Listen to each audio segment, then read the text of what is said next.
কি কর্মসূচি ছিল দাদা আপনাদের এখানে, এত ভিড় কেন? আজকে কর্মসূচি এটাই ছিল আমাদের, এটা হাওড়া জেলা উলুবেড়িয়া দক্ষিণ বিধানসভার কার্যালয়। আজকে আমাদের দক্ষিণ বিধানসভার যতগুলো আমার অঞ্চল নেতৃত্ব আছেন, বুথ নেতৃত্ব আছেন, আমাদেরকে ডেকেছিলাম। 2026 ইলেকশন শেষ হয়েছে, ফলাফলও বেরিয়ে গেছে, রাজ্যে নতুন সরকার হয়েছে। তারপর আমাদের ছেলেরা কাজকর্মে ছিল, নতুন করে সামনে পঞ্চায়েত ভোটের জন্য আমরা প্রস্তুতি নেওয়ার জন্য সকলকে ডেকেছিলাম। তাই সকলে এসে হাজির হয়েছে। সাথে সাথে আজকে আমাদের কাছে আমার ভাইরা বলছিলেন যে আমাদের কাছে তো 2026-এ একটা বড় জয়, খুব আনন্দের বিষয়, বড় জয় হয়েছে, তার জন্য একটু ফিস্টি করা হবে, একসঙ্গে খাওয়া দাওয়া হবে এবং আলাপ আলোচনা হবে। আলোচনা করে শেষ আমরা 2026 বিধানসভায় শেষ হয়ে যাবে, পঞ্চায়েতের জন্য আমরা প্রস্তুতি নিচ্ছি। তাই সকলকে ডেকেছিলাম। আর সবথেকে বিষয় যেটা আমাদের কাছে আনন্দের বিষয়, আপনারা প্রত্যেকে সকলেই জানেন 2026 বিধানসভা ভোটে আমাদের কাছে সবথেকে বড় জয় হয়েছে, আনন্দের জয়। আমার দলের চেয়ারম্যান পিরজাদা নওশাদ সিদ্দিকী ভাইজান বিপুল সমর্থন নিয়ে জিতেছেন।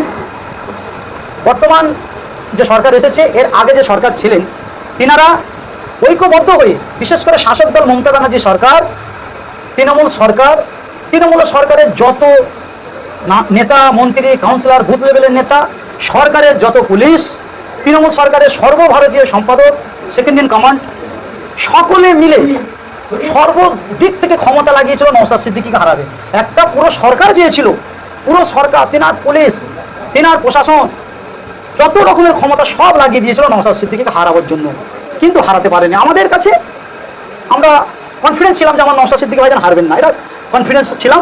এবং আমি অনেক প্রোগ্রামে বলেওছি, মমতা ব্যানার্জি সরকার গুন্ডা মাস্তান 8টা থানা কেন 8,000 থানা তৈরি করে দিল, নওশাদ সিদ্দিকীকে হারাতে পারবে না। এই বিশ্বাসটা আমার ছিল, আমাদের ছিল, তাই আমি অনেক প্রোগ্রামে বলেছি। এই বিশ্বাসটা রাখার একটা কারণ হচ্ছে, আমি দীর্ঘ 2016 সাল থেকে আমাদের ভাইজান, আপনার আমার সকলের ভাইজান, বড় ভাইজান আব্বাস ভাইজান 2016 সাল থেকে যে কটা কথা বাংলার মানুষের উদ্দেশ্যে বলেছেন, তিনার যে কটা ভবিষ্যৎবাণী একটা মিস হয়নি, সব কটা কাজে লেগেছে, একটা মিস হয়নি।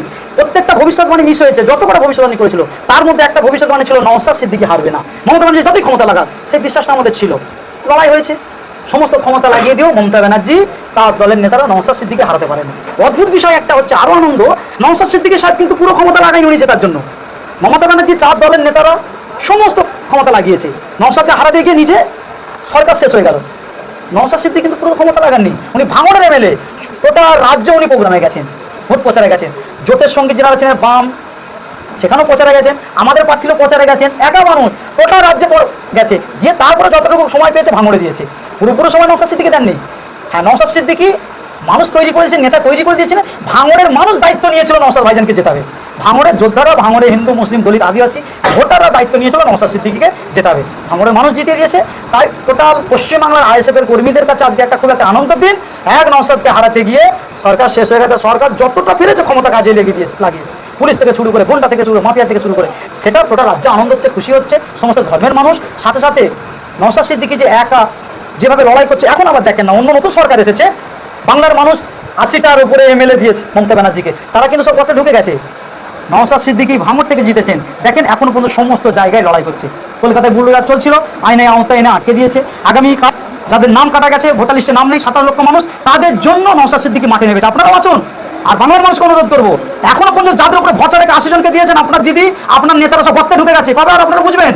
আসুন নওশাদ সিদ্দিকীর পাশে। মমতা ব্যানার্জি তো বলেছিলেন এসআই হতে দেবো না, হয়ে গেল তো, সেটা চুপ করে বসে গেছে। নওশাদ সিদ্দিকী বলেছিল মমতা ব্যানার্জি এর কারণ নয়, সুদের ভাইপোকে বাঁচাতে গিয়ে রাজ্যকে শেষ করে দিল, এখন ভাইপোকে বাঁচাতে পারছে না।